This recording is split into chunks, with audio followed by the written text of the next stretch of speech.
Povećanje životnih troškova već sada osjećamo svi, a osjetit ćemo bez sumnje i u danima koji su pred nama, a ponajviše svi građani treće životne dobi. Kako će se inflacija i hoće li se usklađivati s mirovinama, o tome ćemo razgovarati sa zamjenikom ravnatelja Hrvatskog zavoda za mirovinsko osiguranje, gospodinom Ivom Bulajom. Dobro jutro i dobro nam došli. Dobro jutro vama i vašim gledateljima. Pa evo odmah na početku možda za sve naše umirovljenike. Hoće li biti korekcija mirovina?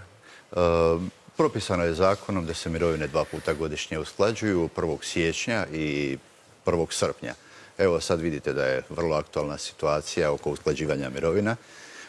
Naime, mirovine se usklađuju prema 2 pondera. Prema promjeni stope indeksa rasta potrošačkih cijena, odnosno inflacije, i drugi ponder su prosječne plaće. U zadnje vrijeme imamo i rast plaća i rast inflacije. Formula je 70-30, ovisno koji ponder je povoljniji.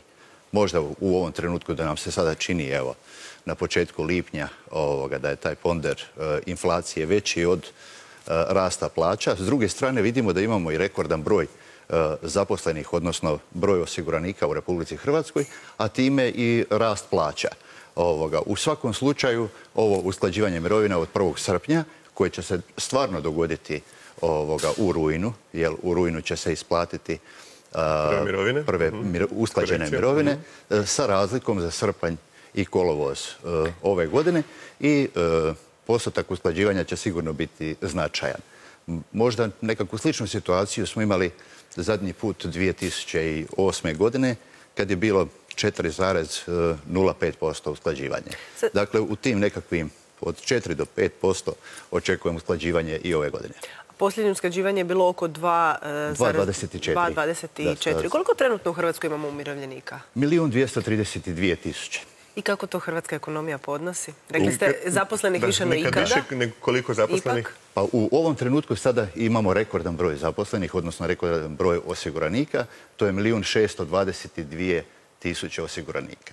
Ako pratimo kretanja omjera osiguranika i umirovljenika kroz proteklih 10 i 20 godina, dakle, vraćamo se u ono dobro stanje kad je gospodarstvo bilo na svom vrhuncu, to je ta famozna 2008. godina.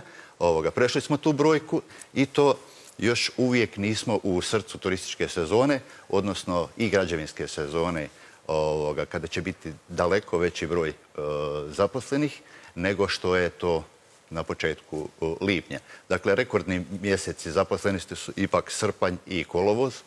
U zadnje 2-3 godine bilježimo taj porast i u rujnu, nastavlja se u listopadu, što su dobri trendovi, sve duže zaposlenosti i održavanja broja osiguranika. S druge strane, broj umirovljenika nam stagnira, raste broj osiguranika, dakle imamo jedno optimistično vrijeme, odnosno koje je rezultiralo definitivno kvalitetnim vođenjem kroz COVID krizu, kroz energetsku krizu.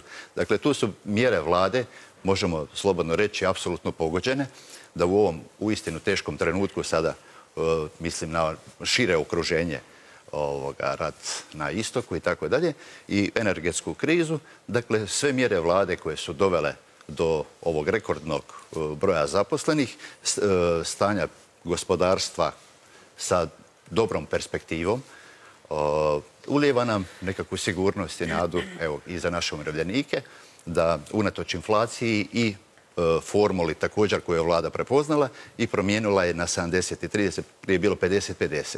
I maksimalno su naši umirovljenici zaštićeni. S druge strane, vlada je uistinu dosta socijalno osjetljiva. Non stop se promatra kretanje mirovina, iznalaze se nova rješenja i ona druga stvar, to je prepoznavanje potreba standarda umirovljenika i intervencije sa jednokratnim mjerama. Tu smo imali u COVID krizi COVID dodatak, sada evo imamo energetski dodatak koji smo isplatili 13. lipnja. 13. svibnja. Kolika je prosječna mirovina u Hrvatskoj i ako se uspoređujemo, evo primjerice samo sa Slovenijom, koliko ona manja u odnosu na nama susjednu državu? Mirovine, ako gledamo, dakle, u Republici Hrvatskoj prosječna isplaćena mirovina za svibanj je 3.289 kuna. Ona se mjeri nekako je u odnosu na prosječnu plaću u Republici Hrvatskoj. Dakle, ti omjeri su i veće su plaće u Sloveniji, pa automatski su malo veće i mirovine.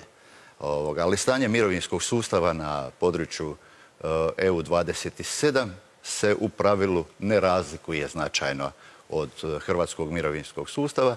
Naprotiv, mi imamo nekakve u zadnje 2 godine, kažemo, zbog kvalitetnih mjera za očuvanje radnih mjesta, zbog situacije na tržištu rada, dakle da je sve veća potražnja za radnicima, da je stopa nezaposlenosti uistinu na dosta niskoj razini. Da, preko nekih 100.000 građana je trenutačno na zavodu za zapošljavanje. Oko 6.000 građana. Sjećamo se vremena ne tako davno, dakle kad smo imali 300-350.000 zaposlenih. Što hoću reći, dakle, ovo vrijeme inflacije, energetske krize, prouzrokovane naravno ratom u Ukrajini, dovodi do u ovom trenutku ipak u nekakvu zonu sigurnosti, zahvaljujući kvalitetnim pripremama i mjerama da imamo dovoljan broj osiguranika i stabilan mirovinski sustav. Jedno vrijeme je postojala bojazan da će taj broj zaposlenih i umirovljenika doći na 1:1, što nikada u povijesti nije bilo. Evo sad, kako kažete, 400.000 je više onih koji rade. Gotovo 600.000, rekli ste 1.600.000 zaposlenih. 1.622.000, pa ne treba zamjeriti našim kolegama koje se bave projekcijama. Projekcije jesu upravo zato da bi dale nekakve smjernice kako voditi i koje mjere donositi da bi se očuvao mirovinski sustav, odnosno jedna nacionalna ekonomija. Ne radi se samo o mirovinskom sustavu, nego demografskim mjerama koje su apsolutno povezane sa mjerama nacionalne ekonomije. Statistika nam je dobra, međutim, mnogi umirovljenici, to ne možemo poreći, i dalje teško žive i svakodnevno se nose s puno briga. Što će se dogoditi kad nam se euro uvede? Evo, na vratima je praktički. Da. Hrvatski sabor je 13. svibnja donio zakon o uvođenju eura kao službene valute u Republici Hrvatskoj i dogodit će se samo konverzija valute iz kune u euro. Što se tiče visine mirovine, nema nikakvog utjecaja. Druga stvar je što će biti sa vrijednošću novca u tom trenutku. Dakle, to nisu faktori koji su iz formule o visini mirovine, nego na okruženju. Što će biti sa inflacijom, što će biti sa energentima i tako dalje. Međutim, evo, kao što sam i rekao, kvalitetno vođenje ove vlade definitivno nam osigurava ipak nekakvu stabilnost. Jučer smo imali intervenciju u cijenu goriva, definitivno koji je generator inflacije i tako dalje. Tako da očekujemo, evo, taj trenutak uvođenja eura da će proći bez ikakvih problema za naše umirovljenike, da nema nikakvih potresa. Postoji bojazan opravdana ili ne, o tome smo više govorili, koja tišti sve nas da će cijene rasti uvođenjem eura, to je da se neće baš u potpunosti konvertirati na najpravilniji način. Ukoliko se to dogodi, razmišlja li vlada o nekim mjerama prilagodbe mirovine ka tim cijenama? Pa vlada je upravo, rekao sam, u zakonu vrlo jasno propisala da se to ne smije dogoditi. Uspostavljen je nadzor, a kroz formulu o usklađivanju mirovina vlada prepoznaje visinu mirovina. S druge strane, kažem, taj mirovinski sustav, on je non stop pod nekakvim nadzorom, praćenjem i fine tuningom. Da li je potrebno intervenirati u njega ili ne. Svi statistički pokazatelji se analiziraju, bilo kakve oscilacije. Ukoliko bi došlo do ovoga što vi kažete, to bi bila nekakva inflacija ponovo. Onda bi skočio indeks promjene potrošačkih cijena i na taj način bi se mirovine uskladile. Dakle, praktički taj zakon iz 13. svibnja, oprosti Ognjen, nas štiti i nas, a posljedično i umirovljenike koji su naša današnja tema. Apsolutno nas štiti i zakon je dosta kvalitetno napisan, uistinu kao jedna zaštita protiv tih zloupotreba koje se mogu dogoditi prilikom same konverzije iz jedne valute u drugu. Da, dok ne dođe do konverzije, svjedoci smo kako cijene rastu. Evo, litra ulja je već otišla na 18 kuna, kruh u pekarnici, baš sam neki dan objavio, bio je 4,5 kuna, sad je već 7 kuna. To su nevjerojatne razlike u cijenama. Znam da se čini sve što se može i da se ne može utjecati na špekulacije, ne samo u Hrvatskoj, nego i na svjetskim razinama, ali treba će dobrano stegnuti remen, bar kada je riječ, evo, kako kažete, 3.200 prosječna mirovina, umirovljenicima definitivno nije lako. Definitivno nije lako niti za državni proračun, ukoliko se takvo ponašanje nastavi. Dakle, sada, evo, prije same konverzije Vjerojatno postoje nekakvi ekonomski opravdani razlozi za podizanje cijene. Da li u toj mjeri, to nije područje s kojim se ja bavim, pa ne bih rekao, ali definitivno usklađivanje mirovina, evo mi smo sada za najavljeno ovo usklađivanje mirovina, samo usporedbe radi da doživimo nekakve brojke u tome da smo prošle godine 688 milijuna imali usklađivanje mirovina za cijelu 2021. godinu. Ukoliko se sada dogode sve ova predviđanja o kojima razgovaramo, samo usklađivanje od 1. srpnja će nas koštati 925 milijuna. Mi smo rekli danas prosječnu mirovinu, a kolika je minimalna i hoće li biti usklađivanja i podizanja te minimalne mirovine u Hrvatskoj? Za minimalnu mirovinu vlada je osigurala kroz nacionalni program plana oporavka jednu posebnu drugu mjeru. Evo, dopustite da ekskluzivu ipak ostavimo za našeg ministra Marina Pileta. A kolika je ovo trenutačno? 73 kune 13 lipa po godini staža. Minimalna, odnosno najniža mirovina više nije kao prije 1.1.1999.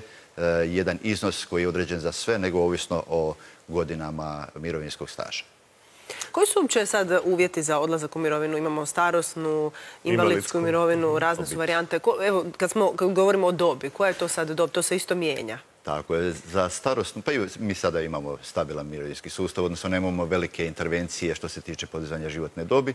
Za starosnu mirovinu za muškarca su uvjeti 65 godina, 15 godina mirovinskog staža. Žene imaju nešto povoljnije prijelazno razdoblje do 2029. U 2022. za ženu je uvjet 63 godine života i 15 godina mirovinskog staža i do 2029. godine svake godine za žene se sukladno odluci Ustavnog suda koje su tražile žene, svake godine se povećava dobna granica za po 3 mjeseca i tako da će od 2030. godine ta dobna granica biti za muškarca i ženu izjednačena. Imamo institut prijevremene starosne mirovine, to je 35 godina mirovinskog staža i 60 godina života. Za žene je također u tom prilaznom razdoblju blaži uvjet, to je 58 godina i 33 godine mirovinskog staža. Bilo je govora da će se ta dobna granica podizati do 67. godine života? Da, to je u mirovinskoj reformi 2019. S obzirom, dakle, i prije COVID krize, da je doživljenje uistinu, možemo zahvaliti dragom Bogu, ipak malo duže nego što se očekivalo, pa sukladno tome i podizanje te dobne granice. A isto tako struktura zaposlenih na tržištu rada pokazuje promjene u odnosu na desetljeće prije, da je i starost zapravo jedan individualni proces i da se kod svakog različito odražava i umjesto te obvezujuće norme, evo kao što vidite i kroz Zakon o radu, da je jedna fleksibilna, da se može raditi koliko želite i da se zapravo vlada je prepoznala u reformi od 2019. da se taj rad nakon 65. godine i nagrađuje 0,34% za svaki mjesec dužeg ostanka u svijetu rada, što u konačnosti za 5 godina dužeg rada znači 20,4% veću mirovinu. Hvala vam na gostovanju u našoj emisiji. Mi smo evo i ovim željeli pokazati da mislimo na naše umirovljenike, da suosjećamo s njima, znamo da im nije lako u svim ovim situacijama s kojima se borimo i mi mladi, a kamoli oni koji su cijeli radni vijek ostavili na svojim leđima da bi dočekali male, skromne mirovine, ali evo uz vas smo. I jednog dana nadamo se da će biti puno, puno više, jer kad pogledamo inozemne goste, starije životne dobi koje nam dolaze i koji putuju po svijetu, nekako želimo da i naši umirovljenici upravo tako proživljavaju svoju starost. Radosno u trećoj životnoj dobi. Tako je.